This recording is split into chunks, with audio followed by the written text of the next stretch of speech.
아멘. 오늘 말씀의 제목은 십자가의 능력이라는 제목으로 함께 말씀을 나누도록 하겠습니다. 여러분 2002년도 노벨 경제학상을 받은 데니얼 카너먼이라는 교수가 있습니다. 그분이 생각에 관한 생각이라는 책을 쓰셨는데요. 그 책이 영어로는 Thinking Fast and Slow라는 책입니다. 느린 생각과 빠른 생각. 이 책이 이제 경제학 교수가 쓴 어떤 경제 논리를 담은 책인데요. 이 내용이 매우 단순합니다.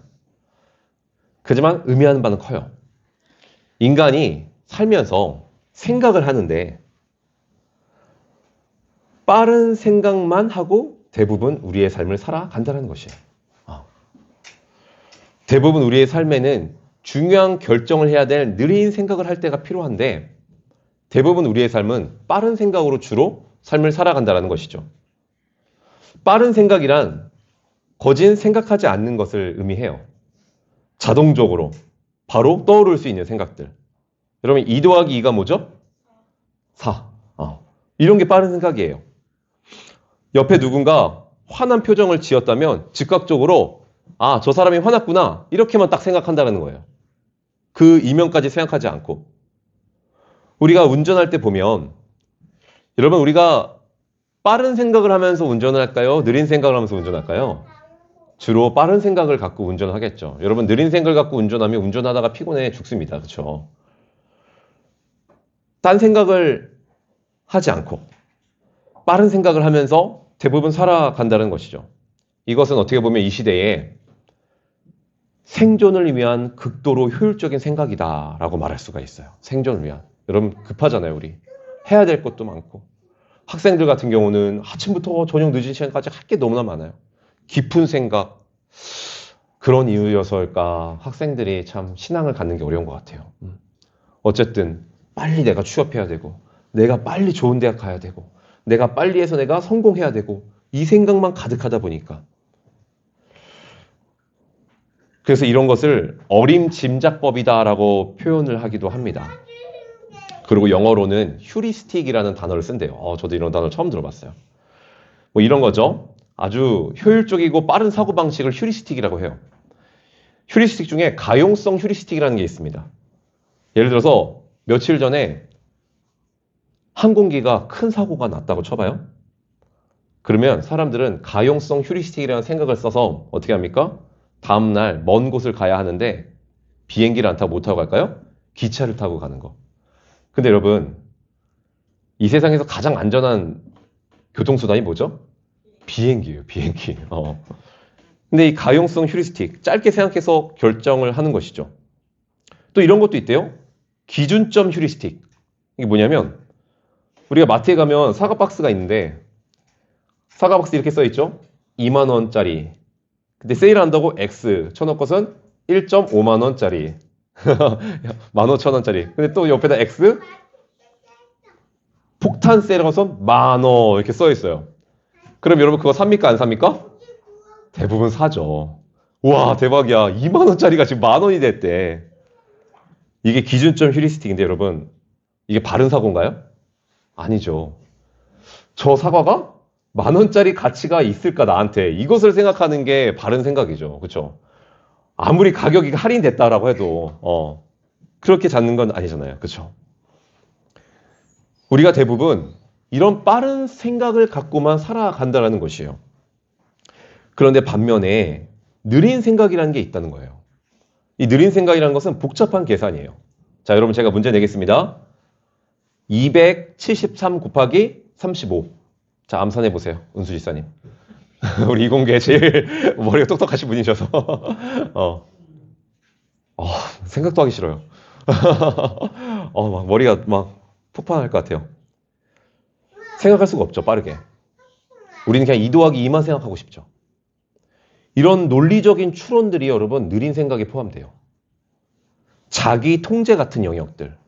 여러분 자기를 통제하는 것은 느린 생각이에요. 여러분. 느린 생각에 뛰어난 사람이 자기 통제를 할 수가 있어요. 지금 화가 나는데 지금 내가 이 화를 내도 되는지 화를 냈을 때 내 앞으로의 일은 어떻게 펼쳐질지 나에게 어떤 일들이 발생하고 내 주변 사람들은 어떻게 반응할지 이것은 빠른 생각으로 되는 것이 아니에요. 어떤 생각으로 되는 거예요? 느린 생각으로 되는 거예요. 근데 제가 요즘에 이렇게 보면요. 제 주변에도 그런데 느린 생각을 진짜 못하는 것 같아요. 안 하는 것 같아요. 그래서 좀만 화나면 카톡방 막 뛰쳐나가고 근데 또 그 카톡이 뭐라고 참, 뭐 나갈 수도 있는 건데. 근데 그렇게 갑자기 뭐 우발적인 사고를 일으키고, 이번에도 뭐 쌍용동에서 미층에 어떤 그 소음으로 인해서 뭐 경비실까지 막 차로 부딪혀버리는, 통제가 되지 않는 것이죠. 이런 느린 생각이 필요해요. 어떤 사고하고, 신중하고 천천히 생각하는 것들. 그러나 우리는 생각을 잘 하지 않아요. 왜? 귀찮아서. 내 앞에 있는 빠른 사고를 하기도 벅차서. 여러분, 우리가 알아야 할 것은요. 뇌는요. 게으른 존재래요. 뇌는 우리가 사고하려고 하지 않으면 않을수록 퇴화된대요. 계속 뇌는.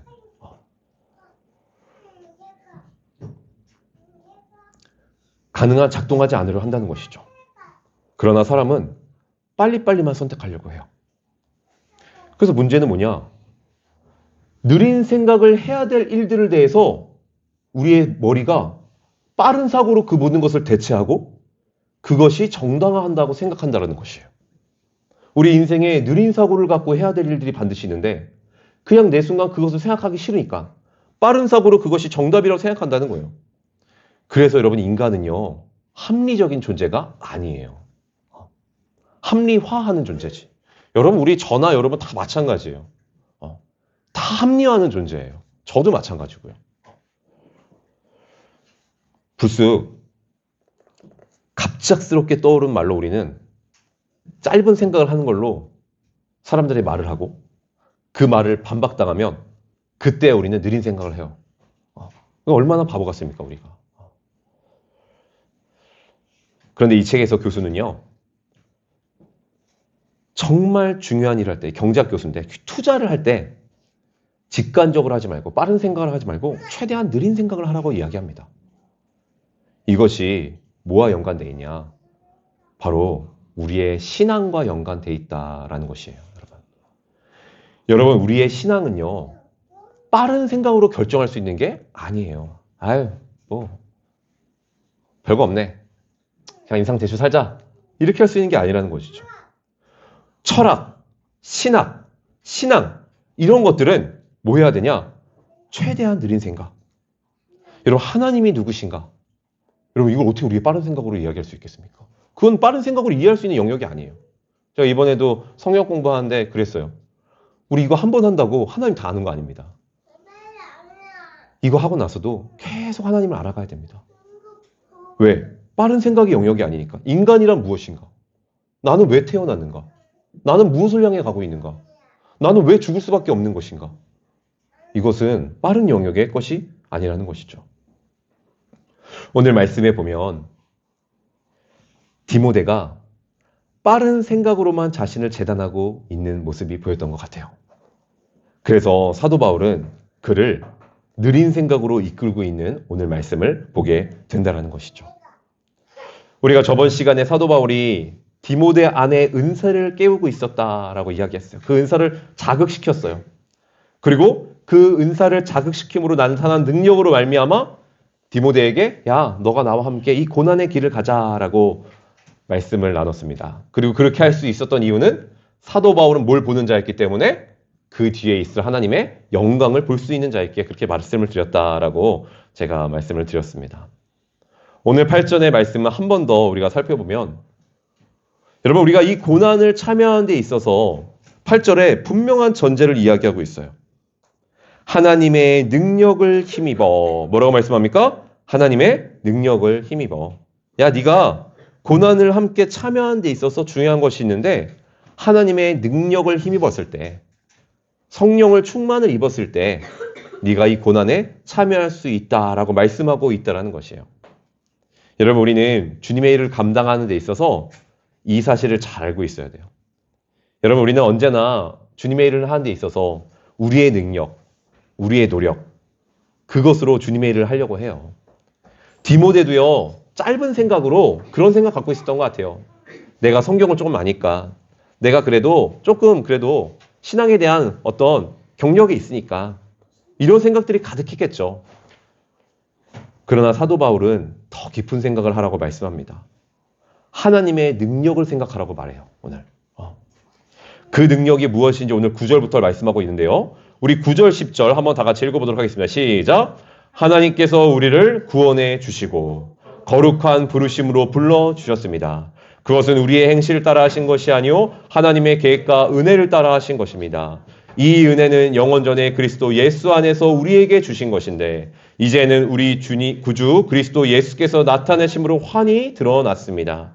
그리스도께서 죽음을 패하시고 복음으로 생명과 썩지 않음을 환히 보이셨습니다. 아멘. 너가 하나님의 능력으로 고난에 참여할 수 있는데 그것은 뭐냐? 그 능력이 뭐냐? 바로 하나님께서 우리를 구원해 주신 일. 그분이 우리를 오늘도 구원에 이를 수 있도록 거룩하게 불러주신 일. 여러분 뭐라고요? 하나님이 우리를 구원해 주신 일. 그리고 우리를 거룩하게 불러주신 일. 이것이 8절에서 말하는 하나님의 능력이다 라고 이야기하고 있고 이것에 대해서 너가 짧은 생각으로 신앙생활을 하는 것이 아니라 이 구원의 은혜에 대해 깊은 생각, 느린 생각을 할 수 있어야 된다라고 이야기하고 있다라는 것이에요. 사랑하는 성도 여러분들은 얼마나 우리가 받은 구원에 대해서 깊은 생각을 하고 살아가십니까? 우리가 교회에서 설교를 한다 했을 때 하나의 내용만 하라고 한다라면 구원에 대한 내용이죠. 그것만으로도 충분한 거죠. 여러분 구원은 무엇입니까? 하나님께서 자격 없는 우리를 위해 베풀어 주신 은혜죠. 죽음에서 건져 주신 은혜예요. 그런데 오늘 말씀해 보니까 이 은혜가 뭐라고 말합니까? 우리의 행실에 따른 것이 아니요 영원 전부터 행하신 일들이다 라고 이야기하고 있어요. 하나님의 계획과 은혜에 따라 영원 전부터 나라는 존재를 위해 베푸시기 원했던 것, 죽음에서 건져주신 사건, 그것이 바로 구원이라는 것이죠. 구원은 우리가 죽어도 다시 사는 은혜예요. 여러분 우리가 죽어도 다시 살 수 있는 이 은혜, 여러분 이거보다 귀한 것이 어디 있겠어요. 또한 하나님은 거룩한 삶을 위해 우리를 부르셨다라고 이야기도 해요. 한마디로 주님의 자녀로 살 수 있도록 우리를 불러주셨다는 거예요. 여러분 죄된 우리가 어떻게 주님의 자녀가 될 수 있겠습니까? 엄청난 은혜인 것이죠. 하나님을 사랑하고 하나님을 예배하고 이웃을 사랑하고 구원에 합당한 존재로 살아갈 수 있게 했던 것. 우리를 구원해 주실 뿐만 아니라 우리를 구원된 존재로서 살아갈 수 있게 하신 것. 여러분 우리는 우리의 안에 매일같이 살아가는 우리의 심령의 모습을 보면 이것이 얼마나 큰 은혜인지 몰라요. 놀라운 것은 하나님께서 베풀어 주신 이 구원의 은혜가 내가 잘해서 내가 죄가 없어서 된 것이 아니라 오직 하나님의 계획과 은혜 속에 이루어진 구원이라는 것이에요. 여러분 사람이 누군가가 나를 위해서 멋있는 이벤트를 계획하고 준비한 것도 얼마나 큰 감동입니까? 그런데 하나님이 영원 전부터 이 구원을 계획하시고 나를 위해 준비하셨다는 것. 그리고 이것은 10절에 보면 이제는 우리 구주 그리스도 예수께서 나타내심으로 환히 드러났습니다. 그리스도께서 죽음을 패하시고 복음으로 생명과 썩지 않음을 보이셨습니다. 무슨 말입니까? 주님께서 어떻게 나타내셨어요? 저 십자가 사건으로. 예수님의 십자가의 은혜로 예수님이 죽으심으로 말미암아 우리가 죽음에서 영원한 삶을 살게 되는 은혜를 주님께서 보여주셨다는 것이에요. 저 십자가를 통해서. 한마디로 지금 사도 바울은 디모데에게 디모데야, 너 이 복음을 위한 고난을 참여하는 데 있어서 다른 어떤 말보다 너의 어떤 달란트를 활용하는 그런 일보다 너가 뭘 기억해야 되냐면 영원 전부터 널 위해서 계획하시고 준비하시고 당신 자신이 이 땅 가운데 내려와 십자가로 지신 그 은혜를 네가 기억했으면 좋겠다 라고 말씀하고 있다라는 것이에요. 이것이 복음이죠. 우리는 주님의 일을 감당하는 데 있어서 우리의 능력이 되는 유일한 힘은 오직 복음이에요. 복음. 복음 때문에 순종할 수 있는 거예요. 복음 때문에 이 길을 갈 수 있는 것이죠. 저는 이 말이 참 너무나 공감이 많이 됩니다. 많은 사역자들이요, 목회자가 되려고 할 때 또는 개척을 하려고 할 때 고민을 많이 합니다. 고민할 수밖에 없잖아요. 그렇죠? 왜냐하면 쉽게 갈 수 없는 길이기 때문이에요. 그래서 고민을 많이 하는데 여러분 그때 옆에서요 누가 야, 너 이 길 가면 내가 도와줄게. 너 이 길 가면 은혜가 넘칠 거야. 너 이거 가면 교단에서 너 이런 지원해 줄게. 교회에서 이런 도움 주고 너 책임져 줄게. 여러분 그런 말 한다고 갈 수 있을까요? 못 갈까요? 절대로 못 가요. 제가 경험해 봤어요. 아무리 억만금을 준다 해도 사역의 길은요, 그것 때문에 갈 수 있는 길이 아니에요. 왜요? 주님을 위한 길은 그런 이유로 갈 수 있는 길이 아니기 때문이에요. 우리가 주님을 위해 감당해야 되는 모든 일들이요, 교회에서 직분 줄게요. 교회에서 합당한 대우해 줄게요. 이거 해서 갈 수 있는 길이 아니에요. 여러분 어떻게 보면 지금 디모데의 상황이요, 뭔가 잘 위로해주고 격려해줘야 될 것 같은 상황일 것 같지 않으세요? 좀? 아버지와 같은 사도 바울은 감옥에 갇혀 있고 디모데는 교회에서 연소함으로 어려운 가운데 있고, 근데 야, 너 하나님이 기억하실 거야. 너 조금만 수고하면 너 에베소 교회인들이 열심히 널 도와줄 거야. 막 이렇게 위로해야 될 것 같지 않아요? 그렇죠? 만약에 디모데가 저 못하겠어요, 저 이제 그만할래요 하면 어떻게 해요? 이제 에베소 큰일 나는 거잖아요. 에베소 교회가 복음을 위해서 함께 고난 가자고 도전했다면 뭔가 그를 위해 더 이렇게 옆에서 뭔가 줘야 될 것 같고, 뭔가 위로해야 될 것 같고, 뭔가 마땅한 보상을 줘야 될 것 같은 그런 메시지가 가야 될 것 같지 않습니까? 그러나 사도 바울은 그렇게 하지 않아요. 사도 바울은 그렇게 하지 않아요. 야, 너 이거 하면 교회에서도 이렇게 책임져 줄게. 이야기하지 않아요.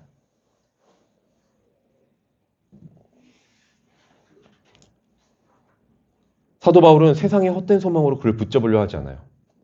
세상의 헛된 소망으로 사역의 길을 초대하고 있지 않아요. 그런 마음으로는 복음을 위한 고난에 참여할 수 없다는 것을 사도 바울은 너무나 잘 알고 있는 것이에요. 그러기에 사도 바울은 자신도 이 복음의 길을 가는 데에 자신이 갖고 있는 스펙, 지위, 물질, 그 모든 것을 다 뭐로 여겼습니까? 배설물로 여겼던 것이에요. 왜? 배설물 가지고는 사역의 길을 갈 수 없는 거니까. 아무리 그 배설금이 세상의 금과 은과 아무리 세상에 가치 있는 것이라도 사역의 길은 그걸로 갈 수 있는 길이 아니니까. 그것이 되려 배설물로 여겨지니까. 되려 우리의 마음을 뺏어버리니까. 복음 아닌 것으로 우리가 보상받으려고 하는 그 마음 자체가 우리를 죄 가운데 거하게 만드니까. 사도 바울은 그것을 배설물로 여겼던 거예요. 빌립보서 3장 8절에 보면 이렇게 말하죠. 또한 모든 것을 해로 여김은 내 주 그리스도 예수라는 지식이 가장 고상하기 때문이라. 사도 바울이 이 길을 가는 것에 가장 고상한 지식과 은혜는, 능력은 오직 예수 그리스도의 구원의 은혜예요. 십자가의 복음이에요. 그래서 사도 바울은 이런 고난을 당하면서도 나는 부끄러워하지 않는다고 고백할 수 있었던 것이죠. 결국 복음을 위한 여정은 세상의 어떤 논리나 설명으로, 격려나 자리의 보상으로 가는 것이 아니라 오직 뭐다? 십자가의 그 은혜를 깨닫는 자가 그 길을 갈 수 있는 거예요. 우리는 가끔 세상에 감당 못할 사역을 하신 분들을 보게 돼요. 와, 어떻게 저런 삶을 살 수 있지? 그중 한 명이 우리가 잘 아는 짐 엘리어 선교사와 같은 이야기죠. 여러분, 짐 엘리어 선교사는 1927년생으로 미국 포틀랜드에서 태어났어요. 수재였어요. 얼마나 똑똑했는지 미국의 명문대인 휘튼 대학에서 공부를 했었고, 심지어 학교도 수석으로 졸업을 했어요. 많은 사람들이 그 엘리엇 그 학생의 앞날을 기대하며 엄청난 일을 하겠구나 촉망받는 학생이었습니다. 그러나 그는요, 늘 언제나 그의 삶이 하나님의 뜻에 의해서 살아가기를 원했었어요.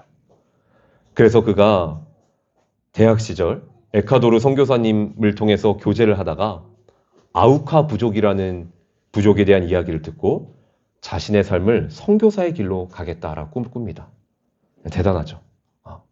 지금 서울대에 갔는데 선교사 가겠다고 하니 참 부모님이 힘드셨을 것 같아요.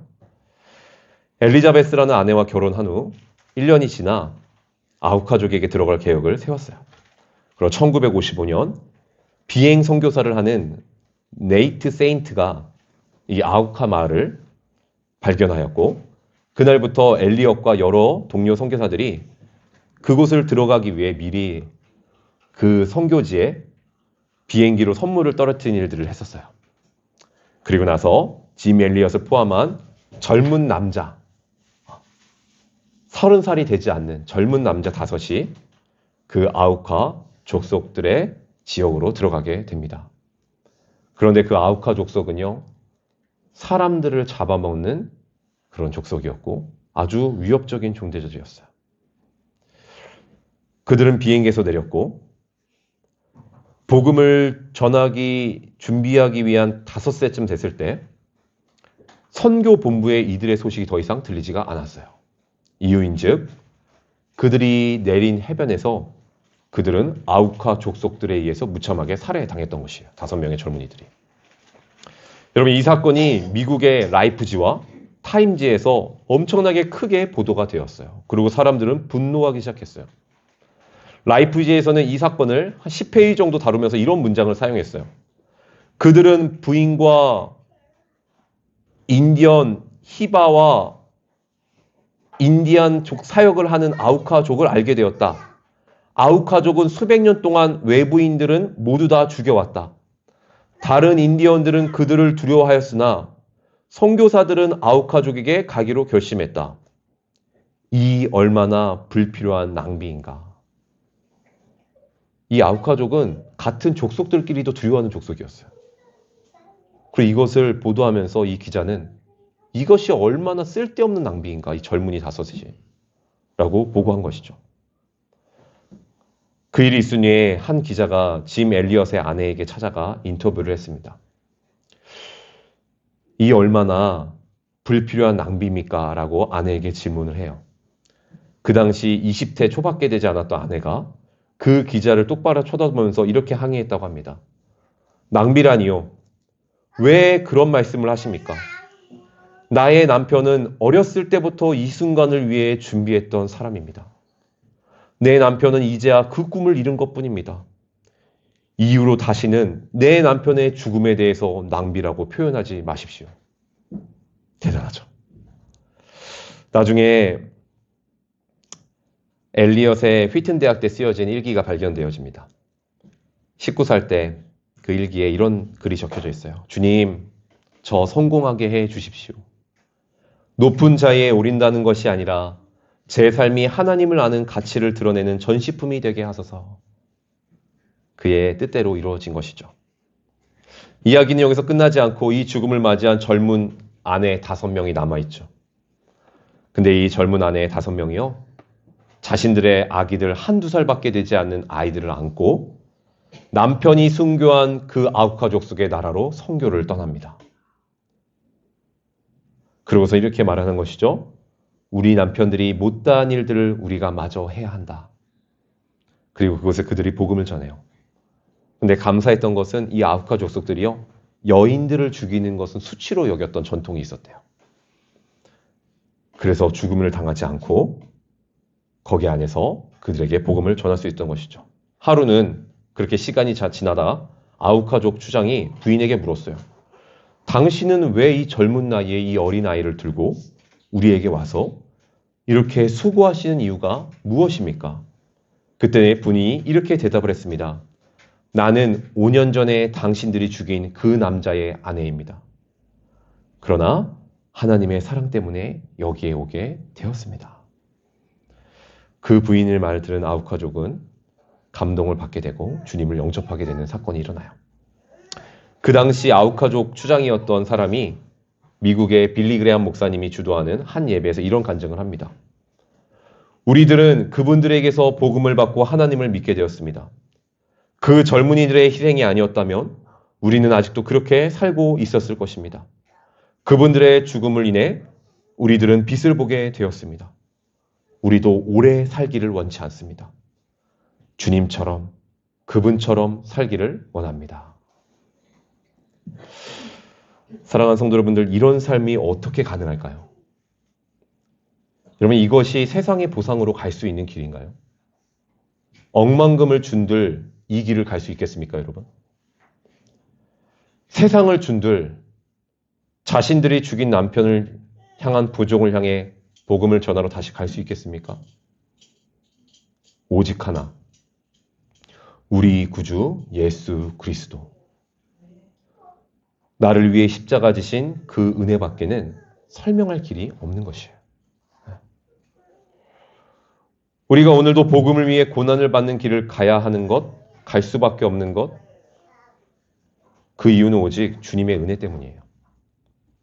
뭐 교회가 어려운 것 같아서, 교회가 작아서, 내가 아니면 한국 교회가 어려울 것 같아서, 이런 일을 통해서 내가 뭔가 하나님께 얻으려고, 내가 뭔가 좀 큰 교회 목사가 되고 싶어서, 그런 것으로 가는 길이 아니에요. 우리가 혹시나 주님의 은혜가 아닌 다른 의도로 주님의 길을 참여하고 있다면 우리는 다시 오늘 이 말씀으로 돌아와야 돼요. 우리가 이 길을 가야 하는 이유는 오직 하나, 주님께서 나를 구원해 주신 사건 때문이에요.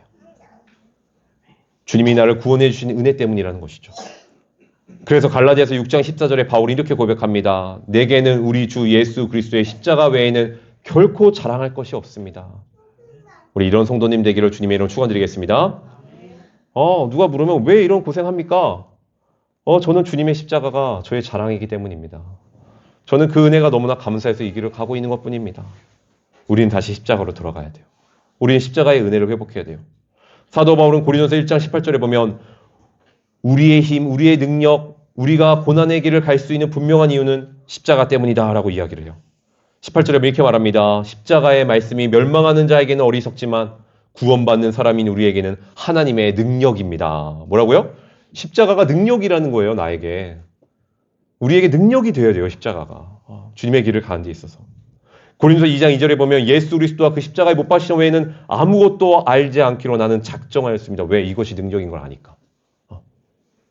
사랑하는 성도 여러분, 우리의 능력은 십자가예요. 우리는 고난 속에서도 믿음의 사람으로 살 수 있는 것, 미개한 족속에게 남편을 잃고도 다시 갈 수 있는 것은요, 오직 십자가의 복음과 그 은혜뿐임을 우리는 기억해야 하는 것이에요. 우리는 십자가의 구원, 예수를 구해서 십자가에서 흘리신 피를 기억해야 돼요. 그리고 무엇보다 그 은혜가 얼마나 크고 귀한 건지 날마다 되새겨야 돼요. 우리가 먼저 생각하고 싶은 거는 이 십자가를 통해서 이 십자가에 흘리신 피의 대상이 바로 하나님의 아들이시라는 사건을 우리는 기억해야 돼요. 우리는 이것을 놓치면 안 돼요. 저 십자가에서 달려 죽으신 분이 평범한 한 인간이 아니라 인간이 죽어도 귀할 것인데 저분은 누구시라고요? 하늘의 하나님의 아들이신 예수님이시라는 것이죠. 하나님이신 그분이 십자가에서 죽으셨어요. 우리는 이것을 봐야 돼요. 예수님의 십자가의 피 흘림이 말하는 내용을 귀 기울여야 돼요. 하나님께서 죽으셨다. 하나님께서 죽으셨다. 그냥 한 인간이 아니라 하나님이 죽으셨다. 여러분, 이것이 얼마나 놀라운 사건이에요. 하나님이 죽으셨다. 그래서 찬송가 303장에 보면 날 위하여 십자가에 중한 고통 받으사 대신 죽은 주 예수의 사랑을 은혜여 보배로운 피 흘려 영영 죽을 죄에서 구속함 받은 우리 어찌 찬양 안 할까? 어찌 찬양 안 할까 고백하지 않습니까? 왜? 하나님의 아들이 죽으셨기 때문에. 하나님의 아들이 죽으셨기 때문에. 또 십자가가 말하는 다른 또 하나의 의미는 이 십자가야만이 새 언약의 중보라는 것이에요. 여러분, 중보라는 게 뭡니까? 두 사람 사이에 하나 되는 일을 주선하는 사람을 의미해요. 로마서 3장 25절에 보면 이 예수를 하나님이 그 피로 말미암아 화목제물로 세우셨으니 이는 하나님께서 길이 참으시는 중에 전에 지은 죄를 관가하심으로 자기의 의로움을 나타내시려 하심이라. 이 십자가의 의미는요, 하나님이 중보자의 역할로 예수님을 세우셨다는 거예요. 화목제물로 세우셨다는 것이죠. 하나님이신 아들을 죄로 인해 하나님과 인간이 끊겼던 그 사이를 중보자로 세우셔서 다시 우리를 연결시켜 주셨다는 것이에요.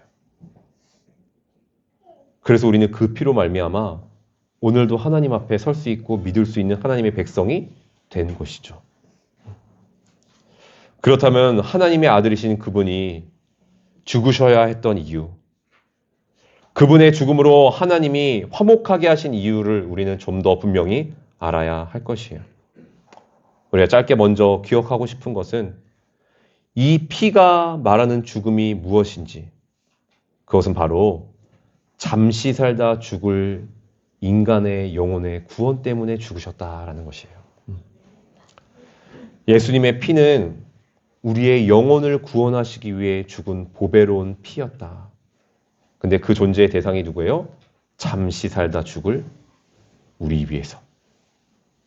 이것을 다시 말하면 하나님은 우리의 영혼이 당신이 죽을 만큼 소중하다라는 것을 이야기하고 있다는 것이에요. 여러분 이 사실을 믿으십니까? 네. 여러분 우리의 영혼은요, 온 천하보다 하나님 자신의 생명보다 더 귀하다는 것을 우리는 그리스도의 십자가의 피를 통해 들어야 돼요.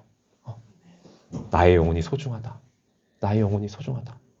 그러기에 예수님께서 나를 위해 죽으셨다. 누가복음 19장 10절에 보면 인자가 온 것은 잃어버린 자를 찾으러 구원하려 함이라. 여기서 잃어버린 자란 의미는 영혼을 의미해요. 우리의 영혼. 그 영혼을 위해 구원하러 오셨다는 것이에요.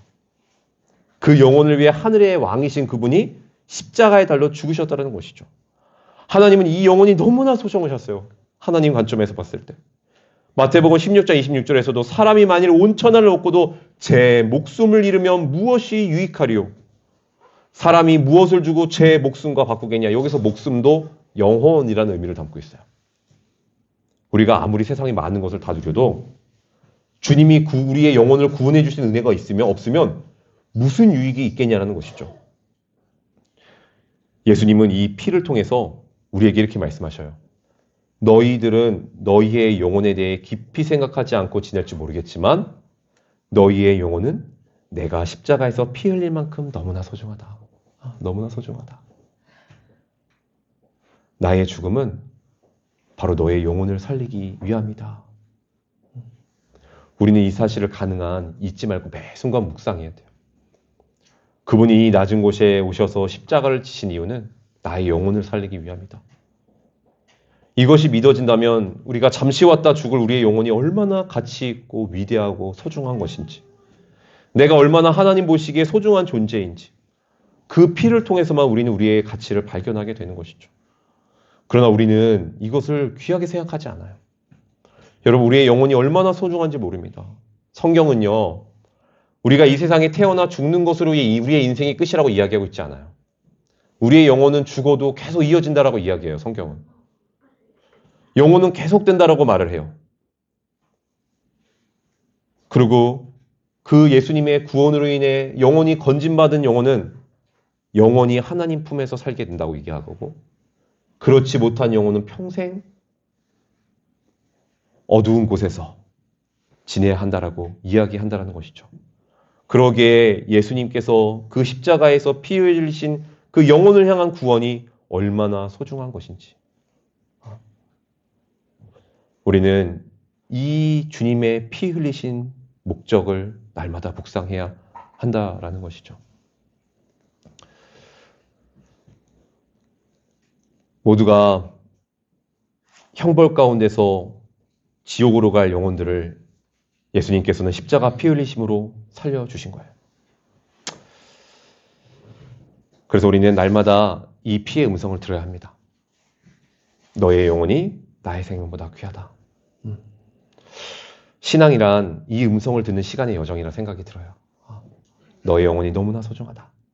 두 번째로 그 피가 말하는 것은요, 우리의 영혼의 소중함뿐만이 아니에요. 그 피가 흘려야 됐었던 끔찍한 죄를 또한 나타내고 있다는 것. 그 죄가 얼마나 무섭고 끔찍한 것인지 예수님의 피는 또 의미하고 있다는 거예요. 성경은 이 죄가 하나님과 우리의 관계를 깨트렸다라고 이야기해요. 얼마나 강력한 것인지. 심지어 그 죄는요, 죽음을 갖고 온다라고 이야기하죠. 이 죄가 얼마나 무섭고 강력하면 하나님과 우리의 사이를 갈라놓겠습니까? 이런 무서운 죄로 인해 모든 인간이 영원한 형벌 속에 들어가요. 그러나 우리는 이 죄의 실체를 잘 보려 하지 않죠. 심지어 교회에 있어도요, 그 죄에 대해서 심각하게 느끼지 않습니다. 죄에 대한 말씀을 전하려고 하면 듣기 싫어하고 자신들이 살고 싶던 대로만 살아가려고 해요. 그러나 주님의 십자가의 보혈을 통해 하나님은 보게 하신 거예요. 봐라, 이 죄가 얼마나 두렵고 무서운 것인지 너가 이것을 알아야 된다. 죄가 무엇입니까, 여러분? 죄는 성경에서 사망을 준 우리의 장본인이다라고 이야기해요. 그 죄는 무엇이냐? 하나님의 아들이신 예수님까지도 철저하게 버리시고 진노의 잔을 마시게 한 죄예요. 하나님의 아들이신 그분도 그 죄로 인해 진노가 너무나 두려웠어요. 그 하나님의 죄로 인해 쏟아질 그 진노가 너무나 두려워서 예수님이 이렇게 기도하셨죠. 주님, 제발 이 잔을 나에게서 떠나가게 해주십시오. 땀방울이 핏방울이 될 정도로 기도하셨어요. 여러분, 지금 우리가 사용하는 사도신경에는 채택되지 않았지만 사세기정에 사도신경에 추가되어 있던 문구가 있었어요. 지금 우리 성경에서는 사도신경을 십자가에 못 박혀 죽으시고라고 해서만 이제 그렇게 넘어가는데, 사세기 때의 사도신경에 이런 게 적혀 있었어요. 십자가에 못 박혀 죽으시고 지옥으로 내려가셨다. 어디로 내려가셨다고요? 지옥으로. 누가요? 하나님인 아들이신 그분이. 즉, 그 죄는 어떻다는 거예요? 하나님도 지옥으로 보내는 무서운 결과를 갖고 오는 게 죄라는 거예요. 그런데 우리가 이 죄를 가볍게 생각한다면 안 되는 것이죠. 그리고 이 죄를 가볍게 생각하면요, 우리는요, 이 십자가의 피의 은혜가 피상적일 수밖에 없어요. 우리가 이 복음의 은혜가 얼마나 깊은 것인지 절대로 이해할 수가 없어요. 이 죄를 깨닫지 않으면. 우리는 이 십자가를 통해서 죄의 실체를 봐야 돼요. 참된 그리스도인은 누구보다 죄에 대해 분명히 아는 자여야 합니다. 그를 통해 십자가의 능력이 얼마나 큰지를 깨닫게 되는 것이에요. 마지막으로 그리스도의 피가 말하는 것은요, 하나님의 은혜와 사랑이 얼마나 큰지 이야기하고 있어요. 하나님이 나를 살리려고 자기 아들을 십자가에 세우시고 내가 당해야 할 죄를 형벌 대신 받게 하셨다. 내가 받아야 할 죄를, 그 형벌을 예수님이 대신 받으셨다. 우리는 이 사실을 통해 봐야 할 게 있어요. 하나님의 은혜가 얼마나 큰지, 그 사랑이 얼마나 위대한지. 저 십자가에서 피 흘리신 예수님의 피가 우리에게 이렇게 외치고 있어요. 오늘도 너를 향한 하나님의 은혜와 사랑이 얼마나 큰지를 보라. 그래서 사도 바울은 로마서 5장 8절에 뭐라고 고백합니까? 우리가 아직 된 죄인 되었을 때에 하나님께서 우리를 위하여 죽으심으로 하나님께서 우리에 대한 자기 사랑을 확증하셨다. 여러분, 이것이 십자가의 궁극적인 메시지예요. 자기의 사랑, 하나님이 나를 향한 사랑이 얼마나 큰지 예수 그리스도를 십자가에 못 박히는 일을 통해서 자기의 사랑을 확증하셨어요. 우리는 이 십자가에서 전해지는 그 말씀을 들어야 돼요. 너희를 향한 나의 사랑을 봐라. 내 아들을 죽이서까지 너를 향한 나의 사랑을 봐라. 사랑하는 성도분들, 이 사랑의 메시지가 오늘 우리를 복음을 위한 고난의 길을 가게 하는 거예요. 사랑하는 성도 여러분들, 하나님의 사랑과 하나님의 은혜가 얼마나 큰지 우리의 평소의 삶 가운데 깨달아지지 않는다면 우리는 두 가지를 늘 생각해야 돼요. 하나님께서 자기 아들을 십자가에 죽게 하시면서까지 구원하시고자 했던 내 영혼이 얼마나 귀한 것인지, 또한 나를 구원하시기 위해 십자가에 피 달려 죽으신 그분이 어떤 분이신지, 그분이 어떤 분인지, 그냥 지나가던 한 사람이 아니라 온 우주의 주인 되신 하나님이 죽었다라는 것, 우리는 이 사실을 반드시 기억해야 한다는 것입니다. 종교개혁자 마틴 루터가 자신의 경험담을 이렇게 소개해요. 하루는 사탄이 와서 말했어요. 루터에게. 마틴 루터, 너는 망했어. 왜냐하면 너는 죄인이기 때문이야. 나는 그때 다음과 같이 응수했습니다. 사단아, 내가 죄인이라는 사실을 말해줘서 고맙다. 내가 말한 것처럼 내가 죄인이라는 것은 사실이다. 그러나 한마디 지적할 것이 있다. 그것은 그리스도께서 바로 죄인들을 위해 죽으셨다라는 사실이다. 만일 나 마틴 루터가 죄인이라면 그리스도는 나를 위해 죽으신 것이다. 김영국 목사님의 우리가 하나님을 오해했다라는 책에 마지막에 이런 설명이 있습니다.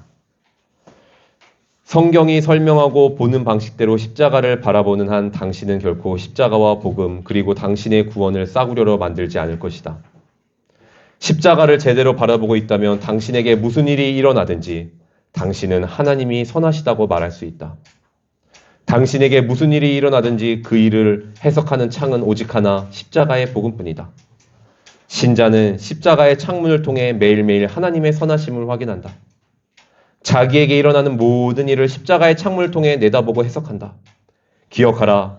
비록 우리가 구원을 얻었을지라도 여전히 우리는 육신을 가지고 에덴 동산 밖에서 쫓겨난 삶을 살고 있다.